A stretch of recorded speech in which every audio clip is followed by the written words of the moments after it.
Mari kita berdoa. Ya Tuhan, kami percaya Engkau begitu setia memelihara kehidupan kami. Terima kasih untuk kesempatan yang baik pada pagi hari ini, di mana kami boleh beribadah kepada Tuhan. Tuhan, sebentar lagi kami mau mendengarkan kebenaran firman-Mu. Dalam keterbatasan kami memohon Tuhan menolong kami. Tuhan menguasai hati dan pikiran kami, sehingga kami boleh dengan rendah hati boleh menerima kebenaran firman itu, merenungkannya, dan dapat melakukannya dalam kehidupan kami. Berfirmanlah pada kami Tuhan yang kami siap.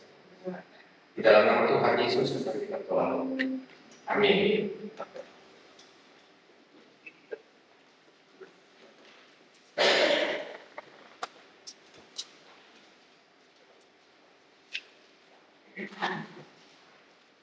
Selamat pagi Bapak Ibu. Sehat semua? Tema kita hari ini adalah menghadapi pencobaan. Kita akan membuka Alkitab kita di dalam Injil Lukas pasal yang keempat ayat 1 sampai 13.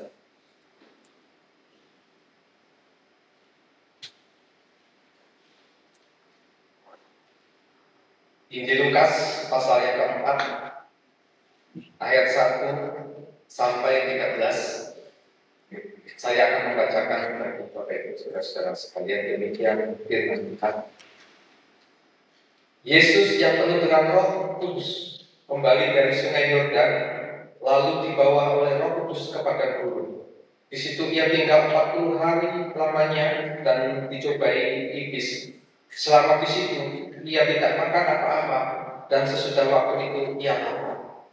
Lalu berkatalah iblis kepadanya, "Jika engkau anak Allah, suruhlah batu itu menjadi roti." Jawab Yesus kepadanya, "Ada tertulis, manusia hidup bukan dari roti saja." Kemudian ia membawa Yesus ke suatu tempat yang tinggi, dan dalam sekejap mata ia memperlihatkan kepadanya semua kerajaan dunia.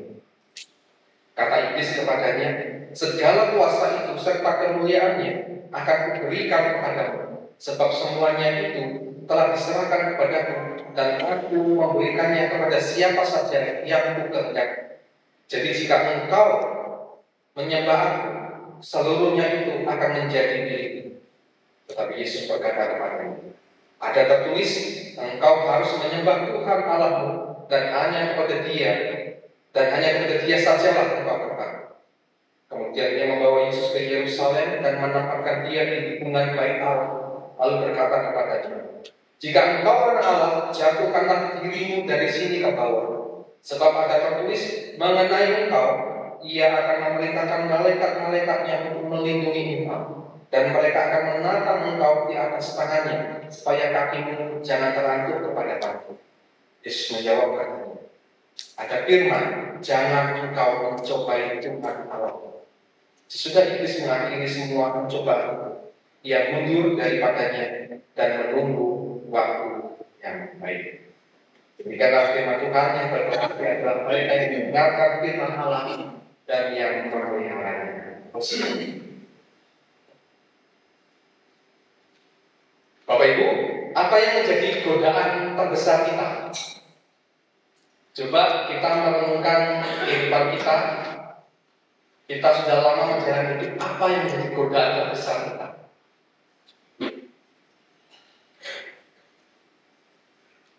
Macam-macam ya, dan setiap orang memiliki godaan yang berbeda-beda ya. Ada orang yang mengatakan, ini paling berat dari hidup saya, tapi bagi orang lain, itu gak berat, tapi dia memiliki godaan atau pencobaan yang lain.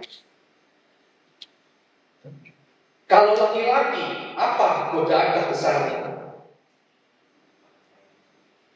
Laki-laki godaan terbesarnya adalah wanita.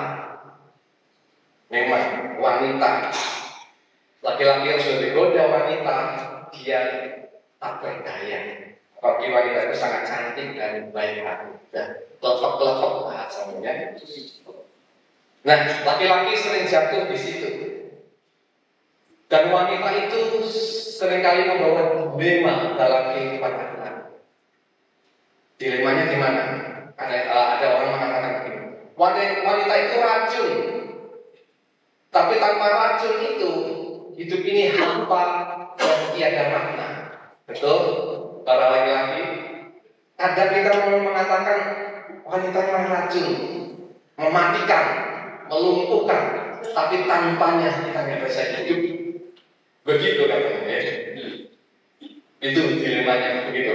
Mematikan tapi butuh. Itu godaan laki-laki. Nah, kalau wanita apa godaan terbesarnya? Wanita apa godaan terbesarnya? Duit. Ini memang agak rumit. Saya searching di internet apa godaan terbesar wanita. Berbeda-beda, tapi ada yang menjawab begini. Godaan terbesar bagi wanita adalah saat pasangannya tak mampu memberikan apa-apa. Betul itu ya. Saat pasangannya tak mampu memberikan apa, di situ para wanita merasa tidak dicintai. Akhirnya dia tergoda untuk mencari yang lain yang mampu memberikan apa-apa. Dan tak kalah dia diberikan apa-apa oleh yang lain itu, dia merasa dicintai. Dan dia mengejar cintanya. Itu godaan terbesar bagi wanita. Amin. Tapi kalau nggak setuju, kita ngobrol setelah ibadah ini. Oh, saya nggak begitu, Pak. Oke. Memang berbeda-beda ya. Intinya kita semua sedang dan akan menghadapi pencobaan. Apapun jenis pencobaannya, kita harus berjuang memenangkannya.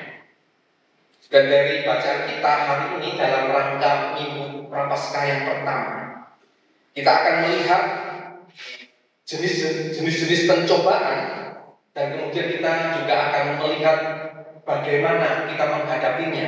Tentu saja kita belajar dari Tuhan Yesus bagaimana menghadapi pencobaan. Pencobaan yang pertama itu adalah cobaan kebutuhan. Ya. Kebutuhan itu harus dipenuhi. Kalau tidak dipenuhi, mati. Jadi kebutuhan itu memang sangat penting. Harus dipenuhi, kalau tidak dipenuhi mati. Karena itu seringkali kebutuhan ini kalau kita lagi kepepet, kita berani nekat. Dan ini sangat menggoda sekali untuk kita jatuh. Dan kita melihat dari bacaan kita hari ini, iblis itu ternyata begitu pintar sekali. Dia pencoba yang lihai. Dia mencobai kita. Bukan tak kala kita lagi kuat, lagi hebat, tidak. Dia mencobai kita. Tak kala kita lagi kesusahan, lagi kepepet, dia datang mencobai kita. Dikatakan dalam teks kita hari ini, Yesus berpuasa 40 hari, 40 malam. Dan di ayat 2 dikatakan, selama hari-hari itu, dia tidak makan apa-apa, dan setelah itu dia lapar. 40 hari tidak makan, berpuasa, dia lapar sekali. Kalau lapar itu untuk makan. Yesus sangat butuh makanan. Dan disitulah iblis datang menggoda, mencobai dia. Iblis berkata, Yesus, kalau engkau anak Allah, ubahlah batu ini menjadi roti. Betul, Tuhan Yesus. Bukan Tuhan Yesus tidak mampu.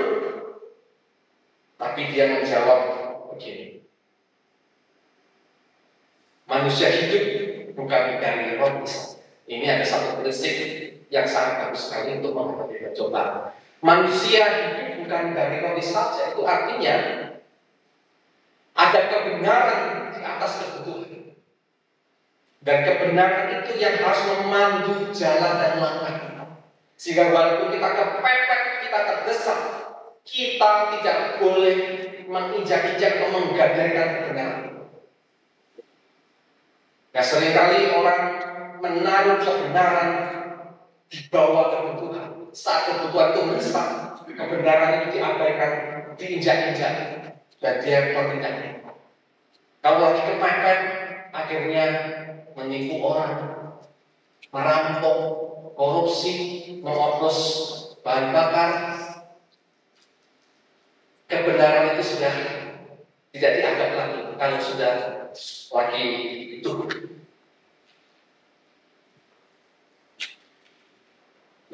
Kebutuhan memang penting, tetapi bagaimana kita memenuhi kebutuhan itu yang lebih penting. Mari kita bekerja keras memenuhi kebutuhan kita, tetapi ingat prinsip-prinsip kebenaran yang diajarkan kepada kita. Jangan menipu, jangan merampok, jangan mencuri. Perhatikan nilai-nilai kebenaran. Ada memang orang yang prinsip hidupnya, hidup itu ya untuk makan, bukan makan untuk hidup. Jadi artinya tujuan hidupnya adalah kenyang, asalkan perut saya kenyang, perutnya orang lain bodo amat. Prinsip hidupnya begitu. Itu namanya materialisme. Jadi tujuan hidupnya adalah materi, makin banyak memiliki materi, makin bahagia, dan itulah tujuan hidupnya. Tetapi jawaban Yesus itu mengoreksi prinsip hidup yang seperti itu. Hidup itu bukan berbicara masalah roti, masalah makanan saja, tapi ada kebenaran yang lebih. Dan itulah yang harus menemani jalan hidup kita. Bapak Ibu, saudara yang dikasih Tuhan,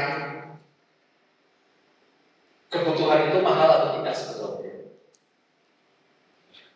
Kalau kita ngomongin kebutuhan, asal hidup saja sebetulnya tidak mahal. Dengan 10.000 rupiah, apakah kita bisa makan? Sebetulnya bisa. Ya, kebutuhan itu sebetulnya tidak mahal. Yang mahal itu adalah gaya hidup. 10.000 kita bisa makan. Tetapi ada makanan yang satu porsi 1 juta, itu ada. Ada gaya hidup kita inilah yang membuat kita jatuh ke dalam coba. Sepatu itu harganya ada yang harganya 100.000 ada, tapi yang harganya 100 juta juga ada. Oke, tas itu yang 200.000 ada, tapi yang 1 miliar juga ada. Kita harus membedakan mana kebutuhan, mana yang sudah disebut gaya hidup. Nah, seringkali kalau kita sudah kepepet dengan gaya hidup itu yang kita anggap sebagai kebutuhan, kita menjual apa saja, menjual nama baik, menjual diri, menjual kebenaran, menjual agama, menjual Tuhan demi mendapatkan.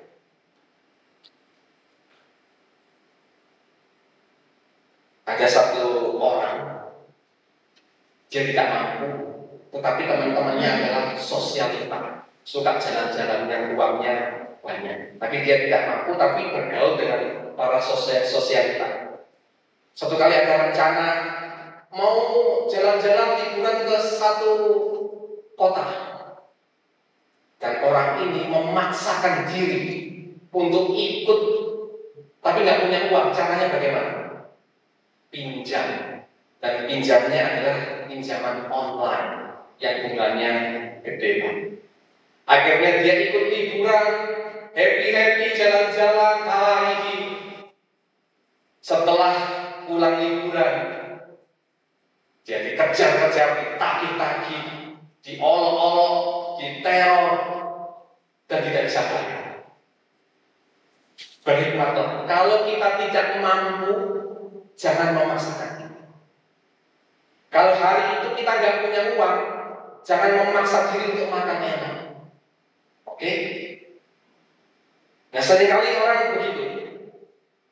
Memang pas punya uang, makan enak silakan. Tapi kalau pas nggak punya uang, harusnya kita bisa menahan diri. Oke lah, sepiring sayur dengan ikan asin cukup lah kalau nggak punya uang.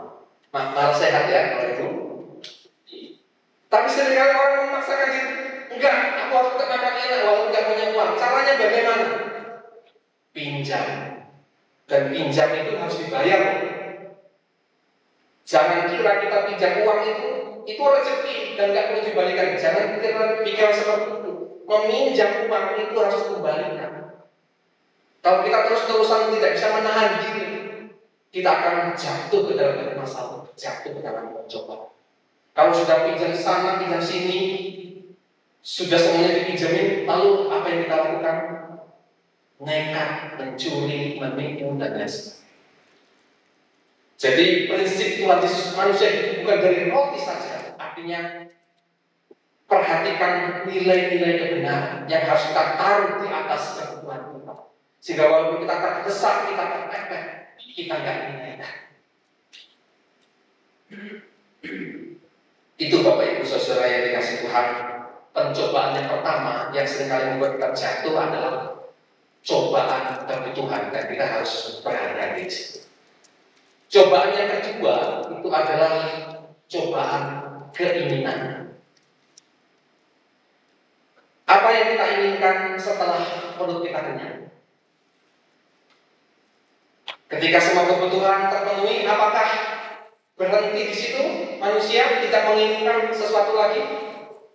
Tidak. Manusia kalau bicara masalah keinginan tidak ada habisnya.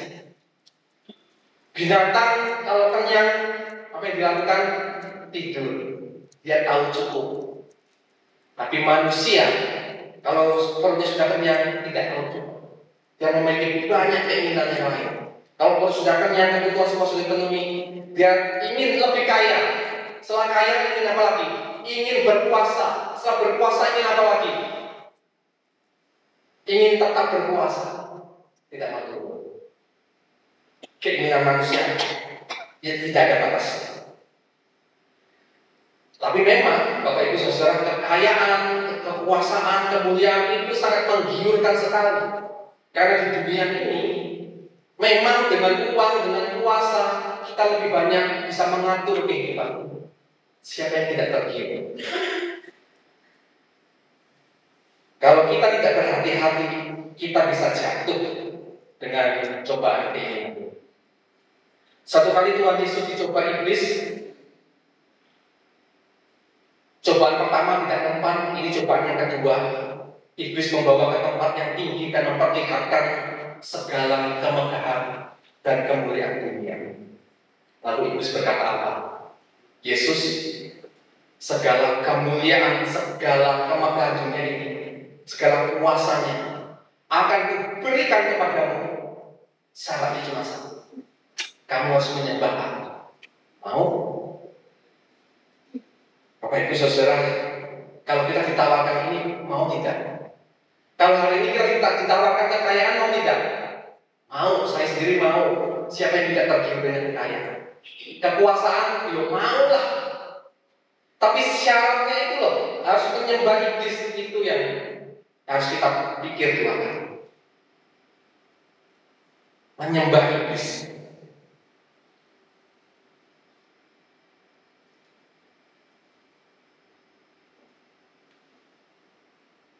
Di Jawa Timur, di daerah saya, ada sebuah gunung. Gunung ini sangat terkenal sekali. Gunung apa? Bukan Gunung Bromo. Gunung Bromo memang terkenal, ada yang lebih terkenal di daerah mana? Gunung Kawi. Tahu? Ini gunung terkenal di seluruh pelosok Indonesia, bahkan sampai mancanegara. Bromo kalah pamornya sama Gunung Kawi. Ramai sekali. Dan katanya pengunjungnya kebanyakan orang Tionghoa. Bapak Ibu pernah ke sana? Nanti retreat sama saya ya. Saya antar, saya tahu jalannya. Gunung Kawi terkenal adalah gunung keramat, tempat mencari kesucian. Di sana ada satu pohon namanya pohon Dewandaru. Pohon Dewandaru, masyarakat sana percaya kalau kita duduk di bawah pohon itu terjatuhan buahnya, kita akan mendapatkan kekayaan dan keberuntungan. Jangan takut, buahnya kecil-kecil, bukan pohon kelapa. Wah, kalau terjatuhan bisa mati kita ya. Ini pohon Dewandaru, kecil-kecil, dan banyak orang datang ke sana, duduk-duduk di pohon itu ya supaya dapat apa? Supaya dapat kekayaan, keberuntungan. Nanti kalau mau saya ajak ke sana, saya ajak duduk di bawah pohon Dewandaru itu ya. Syukur-syukur kita kejar Tuhan dan kejar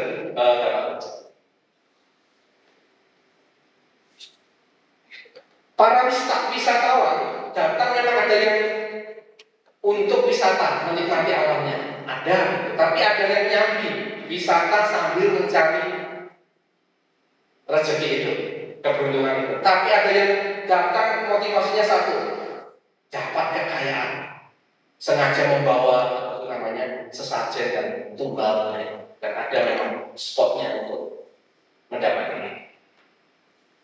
Dan ada satu kesaksian setelah datang di Gunung Kawi, pulangnya memang ketiban rezeki.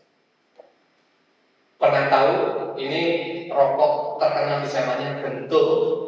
Pernah tahu ya, di sini pernah beredar rokok ini? Di zaman saya, masa kecil saya terkenal sekali rokok ini. Sekarang masih ada pabriknya di Malang ya. Pemiliknya orang Tionghoa, namanya Ong Hok Leong. Satu kali dia pergi ke Gunung Kawi. Waktu itu merek rokoknya bukan Bentul, merek kalau nggak salah Cap Burung atau apa ya. Kok aneh ya, merek rokok Bentul. Tahu nggak ceritanya seperti apa? Waktu dia datang ke Gunung Kawi, dia ketiduran di makam. Di dalam masa-masa tidurnya itu dia bermimpi diperlihatkan umbi talas, atau dalam bahasa Jawanya Bentul.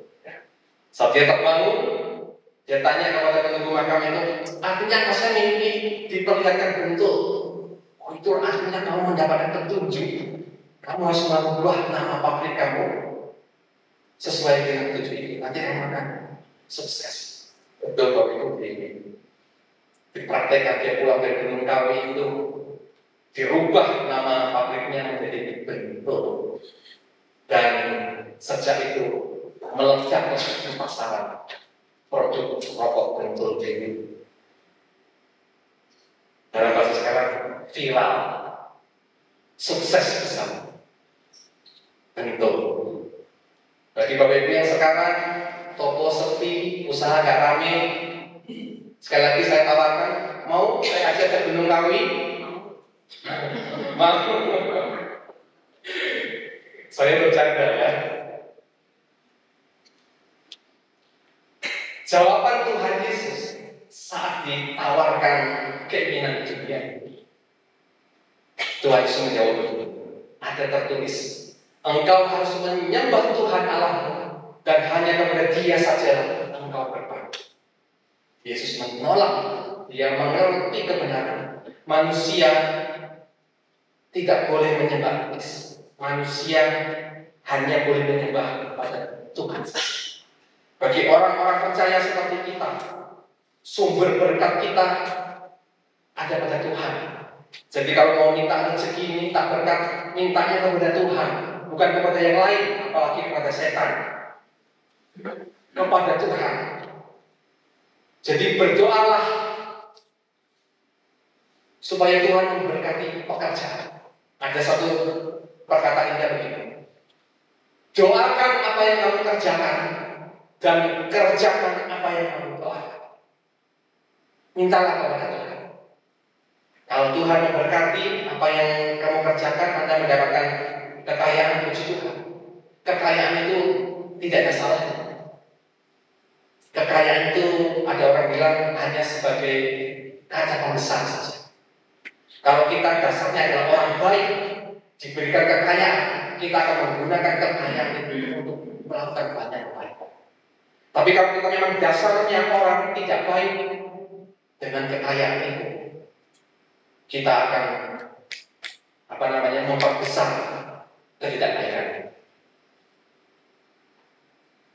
Mintalah kepada Tuhan Sang Sumber berkat itu yang baru saudara. Jadilah penyembahnya Tuhan. Ikuti petunjuknya, bukan mencari petunjuk pada yang lain. Ingat, cobaan keinginan ini banyak menjatuhkan orang.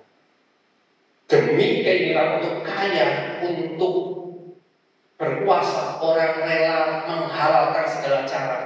Orang rela menggadaikan nilai-nilai.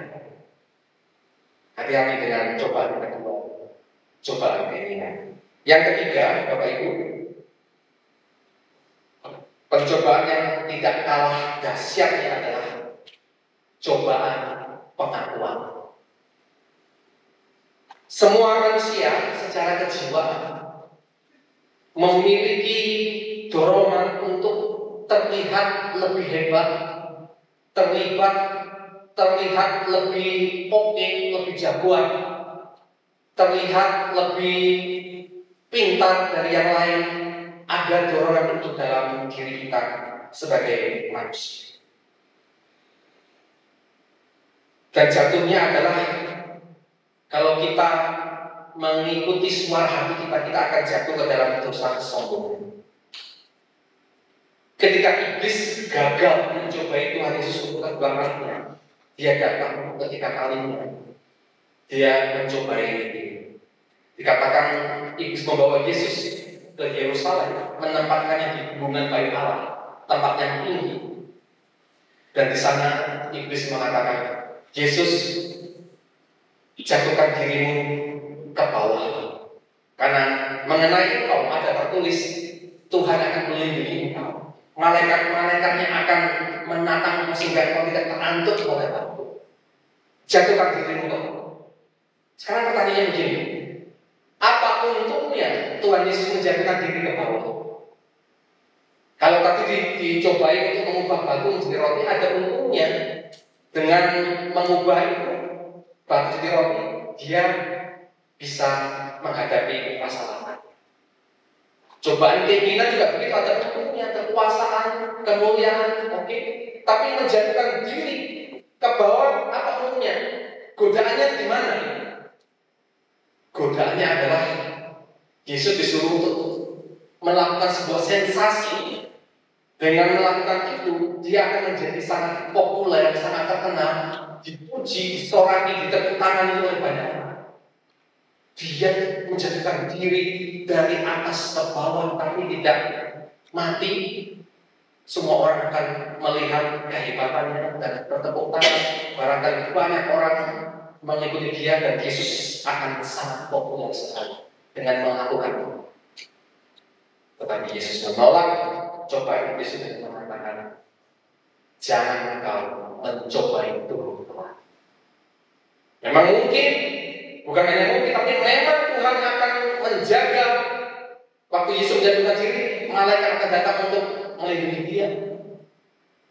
Tetapi itu adalah upaya untuk mencobai Tuhan. Itu adalah sebuah ungkapan ketidakpercayaan kepada Tuhan, melakukan tindakan bodoh untuk mendapatkan pengakuan, popularitas. Berapa banyak di antara kita demi popularitas, demi supaya dipuji, ditepuk tangan oleh orang, kita membuat sensasi, kita membuat pembuktian diri, tindakan yang aneh-aneh. Barangkali tubuh ditatonya bukan di tempatnya tersembunyi, di muka lagi. Muka satu belum cukup, yang satu lagi ditato, nama pacarnya di sini, nama nanti putus jadi mantan, dapat pacar baru, tulis di sini. Ada yang kayak begitu, mencari sensasi untuk mendapatkan pengakuan. Kalau sudah diakui, merasa diri itu sangat berharga sekali. Bapak Ibu Saudara yang dikasihi Tuhan, ada dua pertanyaan tentang cobaan ini, cobaan popularitas atau pengakuan ini. Anda kalau tidak populer, apakah masih merasa diri berharga? Katakanlah hari ini tidak ada yang mengakui kita, tidak ada yang memberikan jempol kepada kita, tidak ada yang memberikan tepuk tangan kepada kita. Apakah masih merasa diri berharga? Di mana letak keberhargaan diri kita? Sebagai orang yang percaya kepada Tuhan, letak keberhargaan diri kita adalah dikasihi Tuhan. Itu sudah cukup, lebih dari cukup. Bukan terletak pada tepuk tangan manusia, bukan terletak pada pujian manusia. Letak keberhargaan diri kita ada pada Allah, di mana kita dikasih dan dipuji Allah. Kita baru boleh mengatakan di situ, saya berharga sekali. kasih Tuhan. Pertanyaan kedua, bagaimana perasaan Anda jika melihat orang terdekat Anda lebih populer, lebih hebat, lebih pintar? Anda rela bisa menerima itu? Bisa menerima kalau lihat teman kita atau orang terdekat kita hebat, dipuji-puji, sedangkan kita nggak dipuji-puji, kita rela menerima kenyataan itu? Seringkali kita nggak rela. Kita kemudian iri hati, lalu itu menggoda kita untuk melukai diri dan melukai orang lain, terutama orang yang kita jadikan sebagai saingan. Dan itu godaan yang halus tapi mematikan. Hati-hati dengan percobaan pengakuan, mencari pengakuan. Ada satu kisah yang menarik. F.B. Meyer, dia seorang pendeta dari Christchurch di London. Suatu kali dia sedang mempersiapkan khotbahnya untuk ibadah hari Minggu. Dia adalah hamba Tuhan yang baik. Dia pekerja keras, rajin belajar. Pagi-pagi dia bangun, sebelum ibadah mulai, dia berdiri di depan gerejanya. Dia melihat banyak orang berbondong-bondong datang beribadah. Tapi sayangnya, orang banyak berbondong-bondong itu bukan masuk ke gerejanya, tapi masuk ke gereja sebelah di kanan kirinya. Di kanannya adalah gereja yang sangat terkenal, namanya Gereja Metropolitan Tabernacle, dilayani oleh Charles Spurgeon. Sebutannya adalah si Raja Khotbah. Orang berbondong-bondong datang ke gereja sebelah kanan.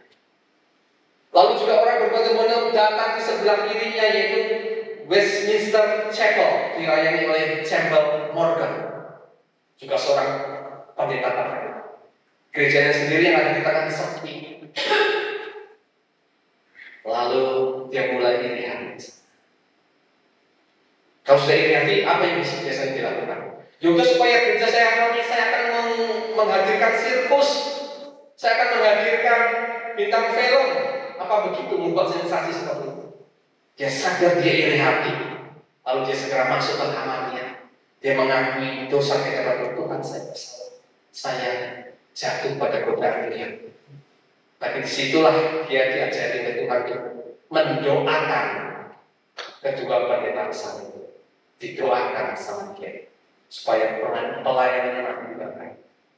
Satu kali orang bertanya kepada Meyer, kenapa kamu justru mendoakan kedua pesaingmu ini? Kenapa kamu tidak berdoa bagi pelayanmu sendiri supaya diberkati Tuhan? Dia menjawab dengan kalimat yang sangat bagus. Dia menjawab begini, aku tidak perlu berdoa agar Tuhan memberkati pelayananku, karena luapan berkat dari ember mereka akan mengalir memenuhi cangkir kecil. Sebuah ungkapan yang sangat gentleman sekali. Meyer memiliki perspektif yang baik bagaimana melayani Tuhan, melayani kerajaan Allah. Semua orang diberikan talenta yang berbeda-beda. Karena itu semua orang tak perlu dijadikan saingan, tapi harus dijadikan rekan kerja, saling mendukung. Meyer berhasil menghadap cobaan untuk mencari atau mendapatkan. Mari kita semua yang digoda oleh cobaan ini, kita juga harus berjuang supaya kita tidak jatuh. Jadi hari ini kita belajar tentang 3 pencobaan. Apa saja? Yang pertama, Bapak Ibu, cobaan apa? Kebutuhan. Yang kedua, cobaan keinginan. Yang ketiga, cobaan pengakuan. Hati-hati, ada banyak bentuknya. Dalam hidup ini berjuanglah dengan cobaan dan ikuti teladan Tuhan Yesus Kristus yang menang atas segala percobaan. Amin. Tuhan memberkati kita. Mari kita berdoa.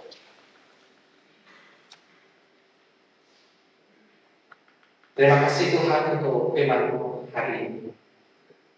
Kami ingatkan bahwa kehidupan kami senantiasa diperhadapkan pada banyak pencobaan. Biarlah kami sebagai anak-anak Tuhan yang baik berani menghadapi cobaan itu. Biarlah kami boleh terus bersandar pada Tuhan.